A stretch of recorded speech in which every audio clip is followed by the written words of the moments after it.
Hello +1 commerce students. देखिए आज हम चैप्टर नंबर 16 आपकी अकाउंट्स बुक का शुरू कर रहे हैं, फाइनेंशियल स्टेटमेंट। ठीक है, ये बहुत ही स्कोरिंग चैप्टर है तो इसको अच्छे से समझिएगा। देखिए क्या है फाइनेंशियल स्टेटमेंट, क्या है फाइनेंशियल स्टेटमेंट। वो स्टेटमेंट होती है जो हमें मतलब इंफॉर्मेशन प्रोवाइड करती है हमारे जो भी हमारा बिजनेस में प्रॉफिट या लॉस हुआ होता है, ठीक है ना, during the year end to reveal its financial position at the end of the year. मतलब एंड जो ईयर का एंड होता है उसमें जब हम सारी स्टेटमेंट्स बना लेते हैं तो ये फाइनेंशियल स्टेटमेंट्स जो होती हैं इनसे हमें अपने बिज़नेस का प्रॉफिट या लॉस जो भी बिज़नेस सफ़र करता है उस वो हमें पता चलता है। ठीक है, तो देखिए फाइनल अकाउंट्स जो हैं उसमें ये 3 स्टेटमेंट्स जो होती हैं ये बनाई जाती हैं, जो कि फर्स्ट है trading account, second is profit and loss account and third is balance sheet. ठीक है, तो ये तीनों जो हैं फाइनल अकाउंट जो हैं last eight the end of the year जो है वो बनाए जाते हैं। ठीक है, अब देखिए फर्स्ट है इसमें ट्रेडिंग अकाउंट। ट्रेडिंग अकाउंट क्या है, is a part of profit and loss account. ये प्रॉफिट एंड लॉस अकाउंट का ही पार्ट है। इसमें trading account means an account which reveals the gross profit और gross loss from the purchase and sale of the good. Trading account देखिए वो account है जिसमें हमें जो है ग्रॉस प्रॉफिट या ग्रॉस लॉस जो भी होता है जब हम गुड्स को सेल या परचेज करते हैं उससे हमें पता चलता है। ठीक है, gross profit is the result of total sales less the cost of goods sold, और it is the cost of good sold is more than the total sale then its result into gross loss. देखिए इसको equation में भी दिखाया गया है। ये gross profit is equal to कैसे निकलता है, sale minus cost of goods sold. ठीक है, और gross loss is equal to cost of goods sold minus cell. जब आपको ये दोनों दिए जाएंगे तो इससे हमारा ग्रॉस प्रॉफिट या ग्रॉस लॉस जो भी होगा वो हम निकाल सकते हैं। ठीक है, अब जो कॉस्ट ऑफ गुड्स सोल्ड है वो हम कैसे असर्टेन करते हैं, कैसे निकालते हैं। मीन्स देखिए the purchase price of goods but it also includes the expenses incurred on the goods to bring them in the saleable condition. तो ये जितने भी हमारे परचेज प्राइस, जो भी गुड्स का परचेज प्राइस होता है जिसमें कि हमारे एक्सपेंसेस भी इंक्लूड होते हैं, ठीक है, जैसे कि कैरियज ऑक्ट्राई, तो इनसे हम क्या है कॉस्ट ऑफ गुड्स सोल्ड जो है वो निकाल सकते हैं। The expense relating to purchase of goods sold and bringing the goods in saleable position are called direct expenses. तो इसको डायरेक्ट एक्सपेंसेस कहा जाता है। अब इसमें देखिए cost of goods sold can be ascertain by adding the following items. इनको हम ऐड करके हमारा कॉस्ट ऑफ गुड्स सोल्ड निकलेगा। तो फर्स्ट है इसमें opening stock, net purchases. Net purchases कैसे निकलती है, टोटल परचेजेस में से हम परचेज रिटर्न अगर हमारी दी गई है तो उसको हम लेस कर देते हैं। Third carriage inward, wages, manufacturing expenses. तो ये सारी हमारी क्या करते हैं, हम इसको इन सबको टोटल करके the closing stock is deducted and the sums arrived as it deducted from net sale. ठीक है, इसमें से हम क्लोजिंग स्टॉक जो है सारी चीज़ों को प्लस करके क्लोजिंग स्टॉक को डिडक्ट कर देते हैं, माइनस कर देते हैं। ठीक है, और जो हमारा बैलेंस निकलता है वो हमारा ग्रॉस प्रॉफिट या ग्रॉस लॉस निकलता है। देखिए अभी हमारा ये फॉर्मेट पूरा दिया गया है, आगे इसको हम देखेंगे कि उसमें हमारी क्या क्या चीज़ें आती हैं। ठीक है, इसके बाद जो है हम अब ये देखेंगे हमारा ट्रेडिंग अकाउंट जो है वो कैसे बनाया जाता है। इसका फॉर्मेट देखिए क्या होता है ये। तो trading account for the year ended, ये फॉर्मेट है debit side and this is credit side. Particulars amount लिखेंगे हम इसमें। तो फर्स्ट देखिए to opening stock, to purchases. Purchases में से अगर हमारी रिटर्न आउटवर्ड्स, इसको हम परचेज रिटर्न भी बोलते हैं। तो अगर हमारी ये दी गई है तो इसको हम लेस कर देंगे, तो हमारा जो नेट परचेजेस निकलेंगी वो हम बाहर लिखेंगे इसका amount. To wages, to carriage and freight, to manufacturing expenses, to coal power and gas, to factory lighting, to basic custom duty. ठीक है, to royalty, to dock charges, to factory rent and rates. तो ये हमारा क्या है, ये हमारा trading account है। इसमें ट्रेडिंग अकाउंट में हमारी ये आइटम्स आती हैं। ठीक है, ये आपने फॉर्मेट जो है बहुत अच्छे से ध्यान में रखना है क्योंकि इसी के बेस पे हमारे सारे क्वेश्चंस होंगे। और जो हमारी क्रेडिट साइड आएंगी वो आएंगी बाय सेल्स। सेल्स में से हम रिटर्न इनवर्ड्स, ध्यान रखिएगा रिटर्न इनवर्ड्स को हम सेल रिटर्न बोलते हैं, रिटर्न आउटवर्ड को हम परचेज रिटर्न बोलते हैं, ठीक है। तो ये यहाँ पे आएगा credit side by closing stock, जो अगर हमारा दे रखा है तो वो भी क्रेडिट साइड। और लास्ट में हमारा जो profit and loss by profit and loss जो निकलेगा वो ये हम लिखेंगे ग्रॉस लॉस, ठीक है। क्रेडिट साइड जो हमारा अमाउंट जो निकलेगा वो हमारा ग्रॉस लॉस होगा, और डेबिट साइड जो हमारा अमाउंट निकलेगा वो ग्रॉस हमारा प्रॉफिट होगा, ठीक है। फिर इस ग्रॉस प्रॉफिट को हम प्रॉफिट एंड लॉस अकाउंट में ट्रांसफ़र कर देते हैं, ठीक है। ग्रॉस प्रॉफिट जो अगर हमारा डेबिट साइड आया है तो उसको हम क्रेडिट साइड ट्रांसफ़र कर देते हैं, अगर ग्रॉस लॉस आया तो उसको हम डेबिट साइड ट्रांसफ़र कर देते हैं। तो ये बनता है हमारा ट्रेडिंग अकाउंट, ठीक है। तो देख लीजिए एक इलस्ट्रेशन इसका कैसे है दे रखा है, देखिए prepare trading account of MS Tulsi craft industries for the year ended, ये दे रखा है। ओपनिंग स्टॉक है, इसमें सेल्स हैं, freight purchases, factory lighting, wages, coal gas and water, purchase return, carriage on purchases, carriage on sales, sale return, factory rent, office rent, factory godown rent. तो ये सारी चीज़ें हमें दे रखी हैं, और इसके बाद एडिशनल इन्फॉर्मेशन हमें क्लोजिंग स्टॉक दे रखी है। अब हमें देखिए ट्रेडिंग अकाउंट बनाना है, तो हम कैसे बनाएंगे, टू ओपनिंग स्टॉक से शुरू करेंगे हम, ठीक है। जो इसका ओपनिंग बैलेंस है 40,000 दे रखा है, परचेजेस दे रखी हैं इसमें 2 लाख, उसमें से परचेज रिटर्न भी दे रखी हैं 12,000, इसको हमने लेस करके टोटल अमाउंट बाहर लिख दिया। और क्या क्या चीज़ें आएंगी हमारी debit side, to wages, to factory lighting, to freight, to coal gas and water, to factory rent, ये दे रखा क्वेश्चन में है ना, to factory godown rent, to carriage on purchases, ये सारी हमें क्वेश्चन में गिवन है। बस हमें ध्यान रखना है कि क्या आइटम्स हमारी डेबिट साइड आनी है और क्या हमारी क्रेडिट साइड आनी है। क्रेडिट साइड बस हमारी क्या आएगी, सेल्स दे रखी है 5 लाख, और उसमें से हम सेल रिटर्न हमारी है 20,000, इसको लेस कर देंगे, और उसके बाद जो एडिशनल इन्फॉर्मेशन में क्लोजिंग स्टॉक दे रखा है 60,000, वो हम क्रेडिट साइड लिख देंगे। बस इनका टोटल करके जो डेबिट बैलेंस जो है डेबिट का टोटल करके उसमें से हम ये क्रेडिट के बैलेंस में से लेस कर देंगे, और जो हमारा लास्ट में अमाउंट आएगा वो हमारा ग्रॉस प्रॉफिट आएगा, जिसको हम प्रॉफिट एंड लॉस अकाउंट में ट्रांसफ़र कर देते हैं, ठीक है। तो इस तरीके से ये हमारा बनता है ट्रेडिंग अकाउंट। नेक्स्ट अब हमारा बनेगा ये हमारा है प्रॉफिट एंड लॉस अकाउंट, ठीक है। प्रॉफिट एंड लॉस अकाउंट जो है वो देखिए हमारा प्रॉफिट एंड लॉस अकाउंट का फॉर्मेट देख लीजिए, इसमें क्या क्या आता है। तो टू ट्रेडिंग अकाउंट जो ग्रॉस लॉस है, मैंने अभी पीछे बताया, ग्रॉस लॉस अगर क्रेडिट साइड आया तो वो हम डेबिट में ट्रांसफ़र करेंगे, और अगर डेबिट साइड का अमाउंट आया है, ग्रॉस प्रॉफिट आया है, वो हम क्रेडिट साइड ट्रांसफ़र करेंगे, ठीक है। तो बाय ट्रेडिंग अकाउंट आ गया।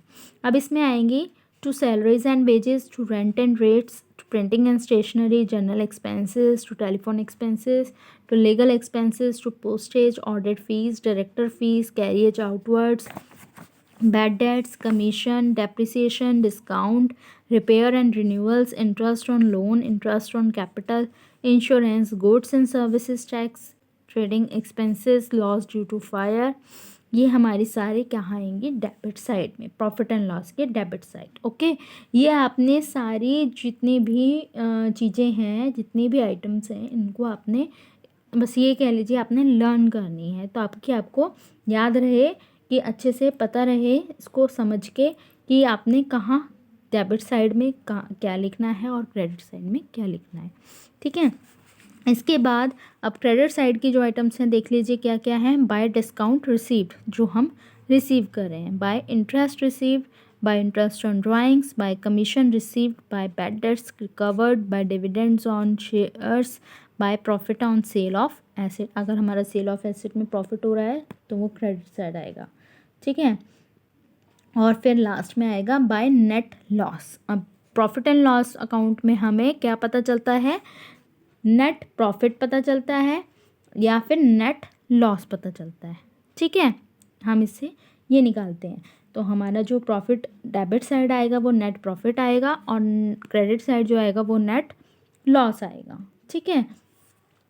तो ये हमारा प्रॉफिट एंड लॉस का फॉर्मेट था, और इनके बेसिस पे ही हमारे जो एक मतलब क्वेश्चंस होने हैं वो इन्हीं फॉर्मेट के बेसिस पे होने हैं। अगर हमें ये रहेंगे याद तो हमें पता रहेगा कि क्या कौन सी आइटम कहाँ लिखनी है, तो हम बहुत अच्छे से इसको बना सकते हैं। और इसके बाद लास्ट हमारी देखिए क्या बनती है इसमें, बैलेंस शीट।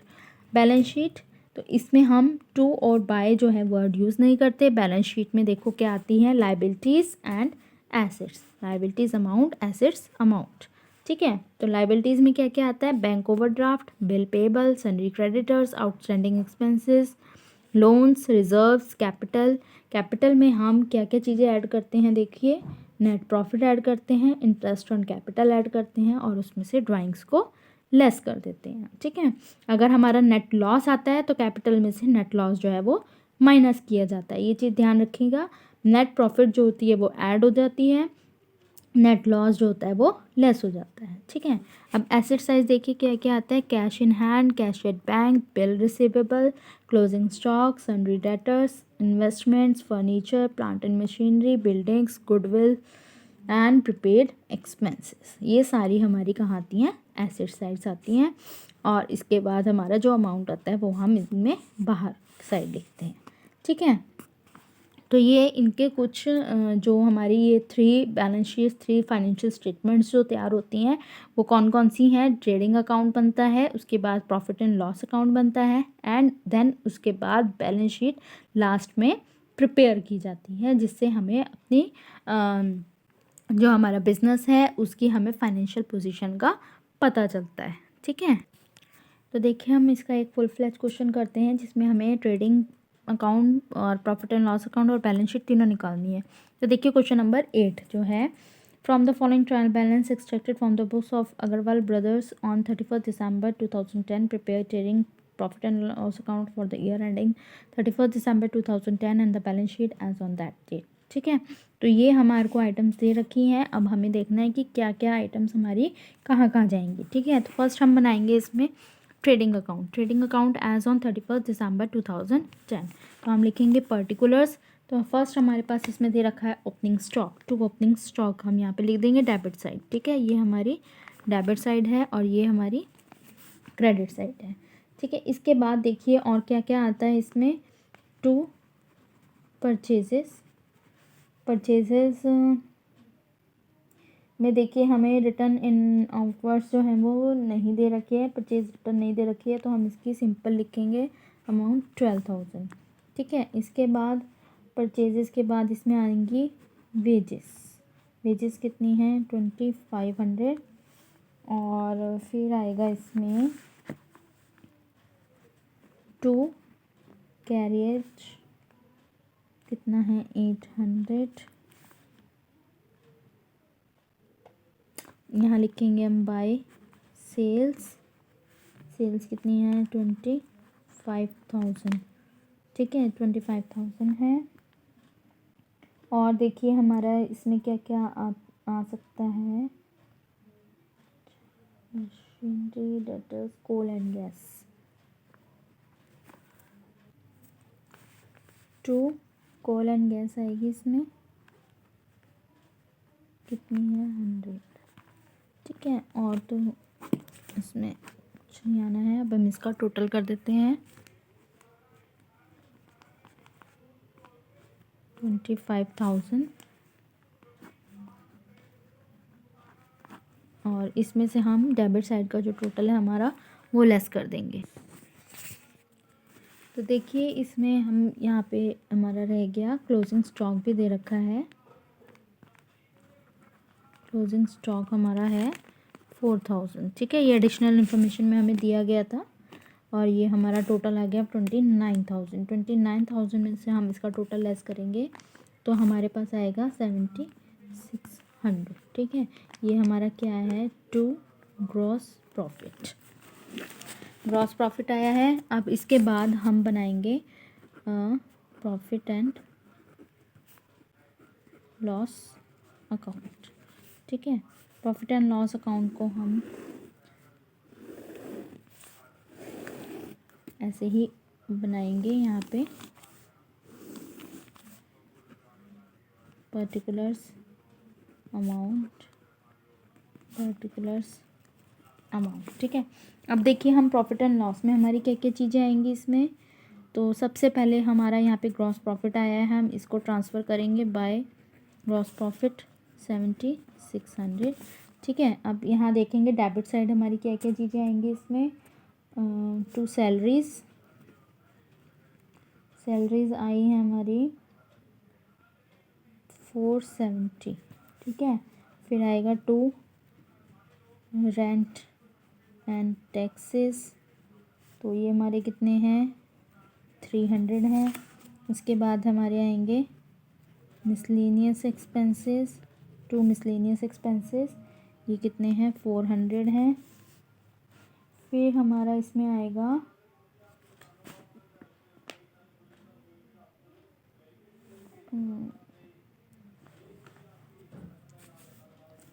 और देखिए हम इसमें क्या लिख सकते हैं, डिस्काउंट। देखिए इसमें हमारे को डिस्काउंट दे रखा है, तो हमारा जो इधर क्रेडिट साइड दे रखा है डिस्काउंट, ये हमारा रिसीव्ड होता है, ठीक है। 150 वो हमने डिस्काउंट रिसीव्ड 150 यहाँ क्रेडिट साइड लिख दिया।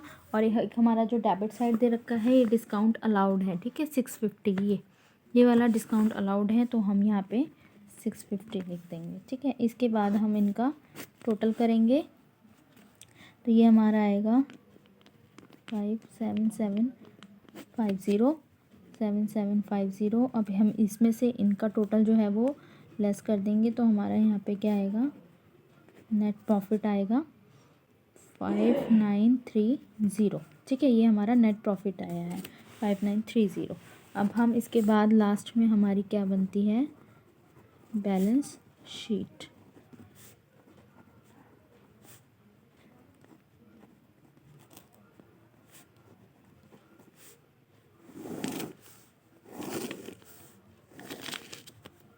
अभी हम यहाँ लिखेंगे लाइबिलिटीज़, अमाउंट, एसेट्स, अमाउंट, ठीक है। अब देखिए हमारी फर्स्ट हम इसमें लिखेंगे कैपिटल, हमें दे रखा है कैपिटल है हमारा 11,000, इसको हम अंदर लिखेंगे क्योंकि हमारा जो नेट प्रॉफिट आया है हम इसको इसमें ऐड करेंगे। नेट प्रॉफिट ऐड करेंगे, कितना है 5930, इसको ऐड कर दिया हमने। इसके बाद लाइबिलिटीज़ में हम और क्या लिख सकते हैं, कैपिटल, डिस्काउंट, इसको हम ऐड कर देंगे। फिर हम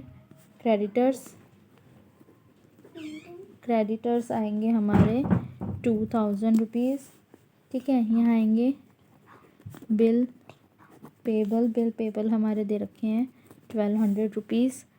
और इसके बाद और क्या रह गया, हमारी एसेट साइड आएगी लैंड एंड बिल्डिंग, ठीक है। लैंड एंड बिल्डिंग जो है हमारी कितनी है 5000 रुपीज़। और बिल रिसीवेबल